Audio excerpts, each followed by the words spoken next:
Sony ZV-10 best budget entry level vlog camera 2021 সালে release হওয়ার পর থেকে এখনো পর্যন্ত বাজারে হাইপ তৈরি করে রেখেছে। তো সেটা নিয়ে আমি কম্পিটিটর অ্যানালাইসিসে আলোচনা করব। ভিডিওটা একটু বড় হতে পারে কারণ আমি এই ভিডিওতে সনি ZV-10 এর A to Z খুঁটিনাটি আলোচনা করব। ফটো ভিডিও স্যাম্পল দিয়ে দিব, আপনারা দেখে নেবেন, দেখে কিছুটা ধারণা পাবেন হয়তো। তো এখন কথা হচ্ছে 2025 সালে এসে আপনার কি এই ক্যামেরা কেনা উচিত? আমি গ্যারান্টি দিচ্ছি পুরো ভিডিও দেখার পর আপনি ডিসাইড করতে পারবেন। তো আমি হিমাদ্রি হিমু ট্রাভেল ব্লগের পাশাপাশি টুকটাক ফিল্ম মেকিং এর ভিডিও বানিয়ে আপনাদের হেল্প করার চেষ্টা করি। তো কথা না বাড়িয়ে ভিডিওটি শুরু করা যাক। এখন হচ্ছে আমি ক্যামেরাতে সুইচ করে ফেলেছি আর এখন শ্যুট হচ্ছে বিল্ট্রক্স 13mm f1.4 অ্যাপারচারের লেন্স দিয়ে। তো অবভিয়াসলি কোয়ালিটি কেমন আসতেছে আপনারা বুঝতে পারতেছেন, তবে বেশি লাইট ইউজ করা লাগতেছে না, এখন অনেক ব্রাইট হয়ে গেছে এমনিতেই। এখন যদি আমরা একটু স্পেসিফিকেশন নিয়ে কথা বলি, এটা হচ্ছে 24 মেগাপিক্সেল APS-C মিররলেস ক্রপ সেন্সরের একটি ক্যামেরা। এটাতে সনির E-mount ইউজ করা হয়েছে, যেহেতু সনির E-mount হচ্ছে ক্রপ সেন্সর এবং ফুল ফ্রেম দুইটাই E-mount ইউজ করে।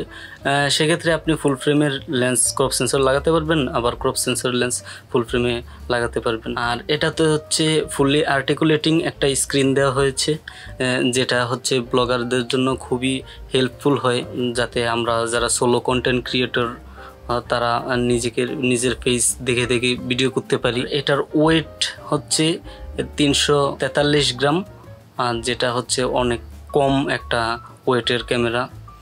আর এটাতে উপরে হচ্ছে 3 ডিরেকশনাল মাইক ইউজ করা হয়েছে। তো ভিডিও স্পেসিফিকেশন যদি বলি তাহলে এটা 4K আপ টু 30 FPS পর্যন্ত শ্যুট করতে পারে। আর স্লো মোশনের ক্ষেত্রে এটা 1080 120 FPS পর্যন্ত শ্যুট করতে পারে। তবে এখানে কথা হচ্ছে 120-র ক্ষেত্রে আপনার অটো ফোকাস থাকবে না, মানে I detection and face detection থাকবে না, অনলি এটাতে কন্ট্রাস্ট ডিটেকশন অটো ফোকাসটা থাকবে, মানে কন্ট্রাস্ট ডিটেকশন ফোকাসটা থাকবে আর কি। তো ভিডিও ফিচারের কথা যদি বলি তাহলে এটাতে হচ্ছে ভিডিও ফিচার হিসাবে আমি প্রথমেই বলতে হয় যেটা ব্লগারদের জন্য অনেক গুরুত্বপূর্ণ একটা বিষয়, আপনার টালি লাইট দেওয়া আছে সামনে একটা ছোট, যাতে বুঝতে পারা যায় যে রেকর্ড হচ্ছে নাকি হচ্ছে না। তারপর হচ্ছে এখানে স্ক্রিনে একটা আসে, রেড বার আসে চারিদিক দিয়ে, যাতে বুঝতে পারি যে রেকর্ড হচ্ছে কি হচ্ছে না। তো এটা অ্যাপ্রিশিয়েটেবল একটা ফিচার। এরপর হচ্ছে আরেকটা ভালো ফিচার দেওয়া হয়েছে এটাতে, এটা হচ্ছে প্রোডাক্ট শোকেস মোড। এটা হচ্ছে আপনার যদি আপনি সামনে কোনো একটা প্রোডাক্ট রাখেন তাহলে ওইটাতে ফোকাস করে ফেলবে, আপনার I detection and face detection disable করে দিবে। তো ওই ফিচারটা অনেক ভালো, যারা প্রোডাক্ট ভিডিও করে তারা কিছু সামনে আনলেই ওইটাতে ফোকাস করে face and I detection disable হয়ে যায়। আর যদি ওইটা না থাকতো তাহলে চোখ ঢাকায় এইভাবে আপনার ফোকাস আনতে হয়। ব্যাকগ্রাউন্ড ডিফোকাস আরেকটা মোড আছে, যেটা আমি ইউজুয়ালি ইউজ করি না। ওইটা হচ্ছে বেসিক্যালি শাটার স্পিডটা বাড়িয়ে আপনার ব্যাকগ্রাউন্ড একটা ঘোলা করার, মানে ব্যাকগ্রাউন্ড ব্লার করার প্রচেষ্টা করা হয়, মানে একটু বেশি ব্লার আনার চেষ্টা করা হয়। তো তারপর আবার দেওয়া হয়েছে SNQ মোড, মানে আপনার আগে কি করতে হতো, 120 FPS এর একটা ফুটেজ আপনি স্লো মোশন করতে হলে এডিটিং সফটওয়্যারে নিয়ে স্লো মোশন করতে হতো। তো ওই বিষয়টা অনেকের কাছে হ্যাসেল মনে হয়, ওই জন্য এক ক্লিকে আপনি ক্যামেরার মধ্যেই আপনার স্লো মোশন হয়ে যাচ্ছে। তারপর হচ্ছে টিকটকারদের জন্য আবার ফিচার আছে যে ভার্টিক্যাল ভিডিও, মানে আপনি তো হরিজন্টাল ভিডিও করি, ওরা হচ্ছে ভার্টিক্যাল ভিডিও করে বেশিরভাগ, তো ওই জন্য ওই ফিচারটা দেওয়া হয়েছে। আরেকটা ফিচার আছে, এটা আমি কোনোদিনও ইউজ করি নাই আর করবো না, এটা হচ্ছে স্ক্রিন সফটেনিং একটা ইফেক্ট, অনেকে অ্যাপ্রিসিয়েট করতেও পারে। ভিডিওর পাশাপাশি মোটামুটি ভালো মানের ফটো তুলতে পারে। 11 FPS মেকানিক্যালি এটা শ্যুট করতে পারে ফটো। যেহেতু এটা ভিডিওকে ফার্স্ট প্রায়োরিটি দিয়ে বানানো হয়েছে, সে কারণে এটাতে কোনো EBF নেই, তো সেটা একটা ড্রব্যাক হতে পারে। কারণ EBF থাকলে যেটা স্ক্রিনে দেখা লাগতো না, বাইরে যখন সানি ওয়েদার থাকে তখন আপনারা ওই EBF দেখে EBF-এ চোখ রেখে আর কি ফটোটা তুলে ফেলতে পারেন। এটা তো অনেক একটা ভালো ফিচার। তো এখন হচ্ছে বিল্ড কোয়ালিটি নিয়ে যদি একটু কথা বলি, এটা একটা প্লাস্টিক বিল্ডের, মানে একটু ভালো মানের প্লাস্টিক আর কি। তো প্লাস্টিকই ভালো মানের হইলো, এটা প্লাস্টিকই। তো আবার ওয়েদার সিল্ডও না, তো এটা নিয়ে হচ্ছে বৃষ্টি মানে ঝিরিঝিরি বৃষ্টি, অবভিয়াসলি আপনি তো বেশি বৃষ্টি হলে বাইরে থাকবেন না, কিন্তু ঝিরিঝিরি বৃষ্টি হলে এটা হচ্ছে ওই বৃষ্টিতে নিয়ে যাবেন না।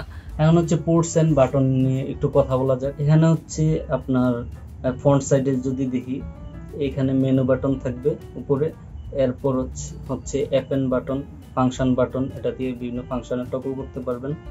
আর এখানে হচ্ছে আপনার ভিডিও ফটো যে দেখবেন এখানে প্রিভিউ ওটার জন্য। এই দিকটায় হচ্ছে ট্র্যাশ ক্যানের একটা বাটন দেওয়া আছে, এটা ডিলিটের কাজ করে, অথবা আপনি শর্টকাট এটা দিয়ে সেট করে রাখতে পারবেন। আর এখানে হচ্ছে একটা স্ক্রল হুইল, এটা দিয়ে হচ্ছে আপনি শাটার স্পিড কন্ট্রোল করতে পারবেন বাই ডিফল্ট। সাইডে হচ্ছে আইএসও, তারপর এখানে টাইমার, তারপরে বাস্ট মোড, তারপরে ডিসপ্লের বিভিন্ন ফাংশনগুলো এটা দিয়ে কন্ট্রোল করতে পারবেন। আর এখানে হচ্ছে অন অফ বাটন দেওয়া আছে উপরের দিকটাতে। এখানে হচ্ছে একটা বাটন দেওয়া আছে ফটো ভিডিও এন্ড এসএনকিউ। ফটো এবং ভিডিও বাটন তো ফটো এবং ভিডিও করবেন, আর এসএনকিউ বাটন হচ্ছে ভিডিওর জন্য কাজে লাগে। সেটা হচ্ছে স্লো মোশন যে ভিডিওটা করেন ওইটা ইনবিল্ট, এখানে চাপ দিলেই এক ক্লিকে আপনার স্লো মোশন হয়ে যাবে, পোস্ট প্রোডাকশনে গিয়ে আর স্লো মোশন করা লাগবে না। আর এখানে হচ্ছে একটা বড় করে রেকর্ড বাটন দেয়া আছে। আর এখানে হচ্ছে আপনার কাস্টম বাটন একটা দেয়া আছে। এখানে হচ্ছে অবভিয়াসলি শাটার বাটন উপরে। আর এইটা হচ্ছে একটা জুম রকার, অথবা এটা দিয়ে আপনি ক্লিয়ার ইমেজ জুম করতে পারবেন যদি প্রাইম লেন্স হয়, আর জুম লেন্স হলে জুম করতে পারবেন যদি সাপোর্ট করে সেটা। এরপর হচ্ছে আমরা যদি বাম পাশে আসি, তাহলে এখানে হচ্ছে এই ডোরটা ওপেন করলে USB-C ডাটা ট্রান্সফারের জন্য, আবার লাইভ স্ট্রিমিং করতে পারবেন। তারপর হচ্ছে HDMI কেবল, এর নিচে হচ্ছে হেডফোন কেবল যেটা দেওয়া আছে, মনিটর করতে পারবেন অডিওটা সাথে সাথে। আর এই দিকটাতে হচ্ছে আপনার উপরে মাইক্রোফোন জ্যাক দেওয়া আছে। আর উপরের দিকে তো বললামই, উপরের দিকে আবার কিন্তু মাইক্রোফোন 3 ক্যাপসুল মাইক্রোফোনটা দেওয়া আছে। আবার এখানে হচ্ছে কোল্ড শু মাউন্ট দেওয়া আছে। আর নিচে যদি যাই তাহলে হচ্ছে এখানে ব্যাটারি সেকশন, আর এর পাশে হচ্ছে আপনার মেমোরি সেকশন, আর সামনে তো অবভিয়াসলি লেন্স মাউন্ট করার জন্য।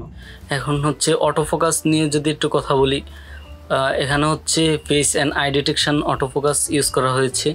তো ফেস অ্যান্ড আই ডিটেকশন আপনার চোখ ফোকাসে রাখবে, এবং চোখ যখন রাখতে পারতেছে না তখন ফেস ফোকাসে রাখতেছে।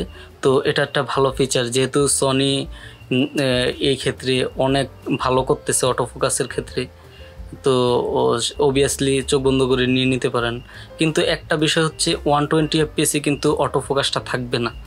তো ফেস এবং আই অটোফোকাস থাকবে না, সেখানে কন্ট্রাস্ট ডিটেকশন অটোফোকাস থাকবে, এই বিষয়টা খেয়াল রাখবেন। একটা বিষয় হচ্ছে খুবই ডিসঅ্যাপয়েন্টিং লাগছে, যেহেতু সনি এটাকে ব্লক ক্যামেরা বলে আর কি অ্যাডভার্টাইজ করছে। তো সেই ক্ষেত্রে আপনি এটাতে কোনো আইবেস পাচ্ছেন না, ইন বডি ইমেজ স্টেবিলাইজেশন পাচ্ছেন না।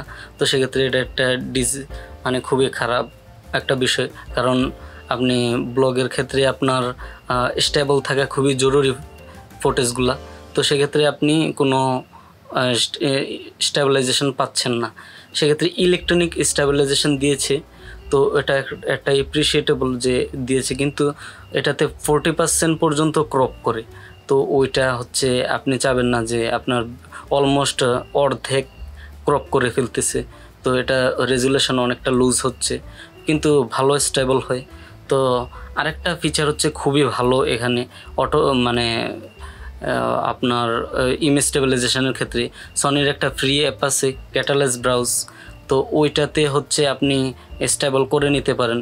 তবে যারা ফ্রি ভার্সনটা ইউজ করতেছে, মানে সনির ক্যামেরা যারা কিনছে তাদেরকে ফ্রি ভার্সনটা তারা দিয়ে দেয়। তো ওই জিনিসটা যারা ফ্রি ভার্সনটা ইউজ করতেছে ওদের ক্ষেত্রে হয় কি, আপনার একটা করে ফুটেজ আপনার স্টেবল করতে হবে। তো 1 মিনিটের একটা ফুটেজ 3 মিনিট লাগবে স্টেবল করতে। তো এটা একটা এক্সট্রা একটা পেইন, কিন্তু খুব ভালো স্টেবল হয়। জাইরো ডাটা রেকর্ড করে নেয়, তারপর ওইখানে হচ্ছে স্টেবল করে দেয়। তো এটা ইউজ করতে পারেন। গ্লোবাল মার্কেটে এটার প্রাইস হচ্ছে $699, অনলি বডি। আর যদি কিট লেন্সে 16 to 50 3.5 to 5.6 কিট লেন্সের সাথে নেন তাহলে হচ্ছে এটা পড়বে $799। তো বাংলাদেশের পরিপ্রেক্ষিতে ডলার হিসাব করলে চলবে না আপনার, তবে রেঞ্জটা দিয়ে দিতে পারি, আপনার 63 থেকে 65 হাজারের মধ্যে এই ক্যামেরাটা পেয়ে যাবেন। তো এখন কম্পিটিটর নিয়ে কথা বলা যাক। এই ক্যামেরার কে কম্পিটিটর আছে, তো আপনার কেন ওই ক্যামেরাগুলো না নিয়ে এটা নিতে হবে আপনার, সেটা আপনার চয়েস, ব্যক্তিগত চয়েস। তবে একটা কথা হচ্ছে কি, আপনি কি কাজ করতে যাচ্ছেন সেটা আগে ডিসাইড করবেন, তাহলে ক্যামেরা নিতে অনেক সুবিধা হবে। এটা ডিরেক্ট কম্পিটিটর ক্যানন R50, ওইটার হচ্ছে আপনার আবার লেন্স সিলেকশন খুবই কম, কারণ 3টা মাত্র লেন্স আছে। তো ওই দিক থেকে চুজ করতে হবে। লেন্সগুলো বেশি সুবিধার না, আপনার অ্যাপারচার অনেক বেশি। তো সেক্ষেত্রে খুবই একটা সমস্যার সম্মুখীন হতে হবে যে আপনার চয়েস মতো লেন্স নিতে পারবেন। আবার হচ্ছে ওইটাতে হচ্ছে ক্যানন ক্যামেরাতে আপনার অডিও পাবেন না 120 fps, 120 fps কোনো অডিও থাকবে না। তারপর নিকন Z30 আছে, ওইটাতে আবার হচ্ছে অটো ফোকাস তত একটা ভালো না, কিন্তু ফটোগ্রাফির জন্য মোটামুটি ভালো আর কি। আপনার চয়েস যদি ফটোগ্রাফি হয়ে থাকে তাহলে নিতে পারেন ওইটা।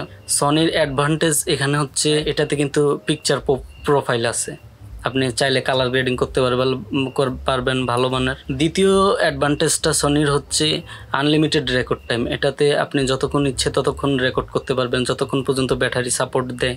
লেন্স অপশান যদি সনির বলতে যাই তাহলে হিউজ লেন্স অপশান আছে। এখন হচ্ছে সনির অ্যাডভান্টেজ পয়েন্টগুলো কী কী কম্পিটিটরের তুলনায়, ওইগুলা হচ্ছে প্রথম যদি অ্যাডভান্টেজ বলতে যাই তাহলে এটা হচ্ছে 4K down sample from 6K, অর্থাৎ হচ্ছে 6K থেকে ডাউন স্যাম্পল করে 4Kটা, যে 4Kটা পাচ্ছেন ওইটা হচ্ছে 6K থেকে ডাউন স্যাম্পল করা, তো সেহেতু ভালো একটা রেজুলেশন পেয়ে যাচ্ছেন। আবার 3 ডিরেকশনাল মাইক আছে, ওটা মোটামুটি অন্যান্য যেই আছে কম্পিটিটর আছে ওদের থেকে খুবই ভালো একটা মাইক্রোফোন, ইনবিল্ট মাইক্রোফোন, ওটা কাজ চালিয়ে নেওয়ার মতো। আবার হেডফোন জ্যাক আছে আপনার মাইক্রোফোনের পাশাপাশি। আবার USB-C দিয়ে স্ট্রিমিং করতে পারবেন, কোনো এক্সটার্নাল অ্যাপ লাগবে না। ওইটা কিন্তু আবার 720p-তে, কিন্তু তারপরও স্ট্রিমিং এত মানে সহজে করতে পারতেছেন, প্লাগ অ্যান্ড প্লে টাইপের একটা ব্যাপার আর। আবার লেন্স অপশান তো আমি নিয়ে আলোচনা করলাম, হিউজ লেন্স অপশান। আবার S-Log, HLG পিকচার প্রোফাইলগুলো আছে। আবার প্রোডাক্ট শোকেস মোড আছে। আবার আনলিমিটেড রেকর্ড টাইম, এটার কোনো রেকর্ড নাই, যতক্ষণ পর্যন্ত ব্যাটারি আছে আপনি রেকর্ড করতে পারবেন, অথবা আপনি USB কানেক্ট করে যতক্ষণ ইচ্ছে রেকর্ড করতে পারবেন, সেক্ষেত্রে অনেক লিমিটেশন নাই কোনো। আর এখন অবভিয়াসলি সব ক্যামেরারই কিছু না কিছু লিমিটেশন থাকে, সেক্ষেত্রে আমি প্রধান লিমিটেশনটা বলবো যে রোলিং শাটার। এটার মানে রোলিং শাটার খুবই বাজে, যখন মানে আপনি প্যানিং করবেন একটা বাজে রোলিং শাটার আর কি আপনার প্রোভাইড করে। তো এটার ক্ষেত্রে খুবই একটা বাজে অবস্থা হয়ে যায়, ফুটেজটা আনইউজেবল হয়ে যায়। আইবেস নাই এটাতে, মানে বডি ইমেজ স্টেবিলাইজেশন। আবার কোনো EBF নাই, ইলেকট্রনিক ভিউ ফাইন্ডার। আবার ওল্ড মেনু সিস্টেম, তবে আমি অনেকটা ইউজড হয়ে গেছি, কোনো সমস্যা হয় না আমার। তারপর আবার ওয়েদার সিল্ড কোনো ফিচার নাই। আবার হচ্ছে এখানে 120 fps-এ আপনার আই ডিটেকশন, ফেস ডিটেকশন পাবেন না। ব্যাটারি হচ্ছে আপনার প্রায় 1 ঘন্টা 20 থেকে 1.5 ঘন্টা পর্যন্ত সার্ভিস দেবে ভিডিওর ক্ষেত্রে।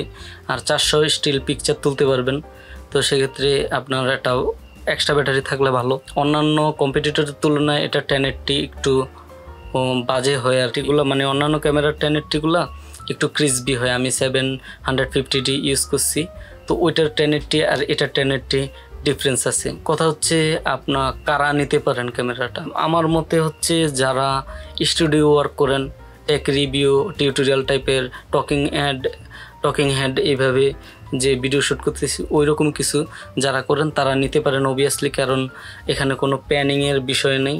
মানে প্যানিং করলে রোলিং শাটার, মানে অবভিয়াসলি এটা কেন বললাম, রোলিং শাটারটা তো পুরোপুরি বাজে, প্যানিং করলে সমস্যা হয়। তো আবার ইমেজ স্টেবিলাইজেশন নাই, তো এখানে তো ট্রাইপডে মাউন্ট থাকতেছে সব সময়, তো নাড়াচাড়া করা লাগতেছে না, তো ওই ফিচারগুলো ইউজ করা লাগতেছে না। আর ফিল্ম মেকিং করার ক্ষেত্রে গিম্বেল ওয়ার্কের জন্য একটা ভালো ক্যামেরা হতে পারে, কিন্তু ব্লগের জন্য বলতে গেলে আপনি হাই কোয়ালিটির পিকচার পাবেন, কিন্তু সেই কি পিকচার অনেক ক্ষেত্রে আপনার ওয়াইড অ্যাঙ্গেল লেন্স ইউজ করতে হবে অথবা গিম্বলে নিয়ে ইউজ করতে হবে। তো আজকের ভিডিও এই পর্যন্তই। আমি চেষ্টা করেছি A to Z সব কিছু কভার করার। তো আপনাদের যদি কোনো কোশ্চেন বা কোয়েরি থাকে কমেন্ট সেকশনে করে দিতে পারেন, তাড়াতাড়ি রিপ্লাই দেওয়ার চেষ্টা করব। আপনার কোনো বিষয় ভিডিও বানানো লাগলে বলতে পারেন, সেক্ষেত্রে আমি ওইভাবে হেল্প করব। Thank you.